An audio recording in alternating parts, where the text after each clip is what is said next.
Kita beralih ke informasi lain, pemirsa, pertumbuhan ekonomi Indonesia diperkirakan akan sulit pulih mengingat kasus penularan COVID-19 terus meningkat setiap harinya. Pertumbuhan ekonomi pada kuartal ketiga tahun 2020 juga diproyeksikan akan tumbuh negatif, yang artinya Indonesia akan masuk ke jurang resesi.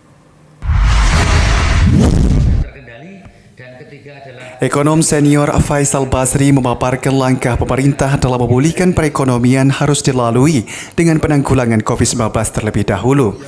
Menurut Faisal, grafik antara pertumbuhan penyebaran COVID-19 tidak bisa berbarengan dengan pertumbuhan ekonomi karena hal tersebut akan berdampak di kemudian hari. Faisal Basri menambahkan, pertumbuhan ekonomi di Republik Indonesia mustahil untuk bisa tumbuh jika penanganan COVID-19 belum bisa tertangani dengan baik, melihat kasus penularan COVID-19 terus melonjak menyentuh 2.000 hingga 3.000 dalam waktu 24 jam.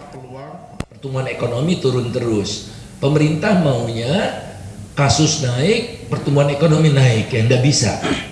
Jadi kita harus kendalikan dulu yang merah itu, ya.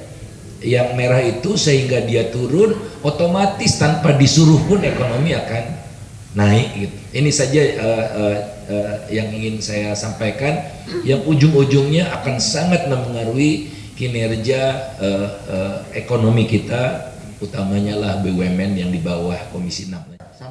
Sementara Kepala Pusat Kebijakan Pembiayaan Perubahan Iklim dan Multilateral Kementerian Keuangan Adi Budiarso menjelaskan, progres program pemulihan ekonomi nasional mencapai 27,7% atau setara 192,53 triliun dari pagu anggaran senilai 695,2 triliun.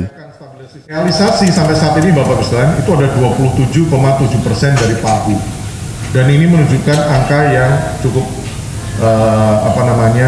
menggembirakan, walaupun Bapak Ibu sekalian kita harus bekerja sama terus untuk memastikan kecepatan, keakuratan dan keakuntabel ya, dari kredibilitas dari program. Sementara itu, Wakil Ketua Komisi 6 DPR RI, Arya Bima mengatakan, paparan ini akan dijadikan tambahan informasi bagi Komisi 6 dalam menentukan langkah pemulihan ekonomi. Dari Jakarta, Amelinda Zaneta, Amelia Arsiti Ajron, Nusantara TV melaporkan.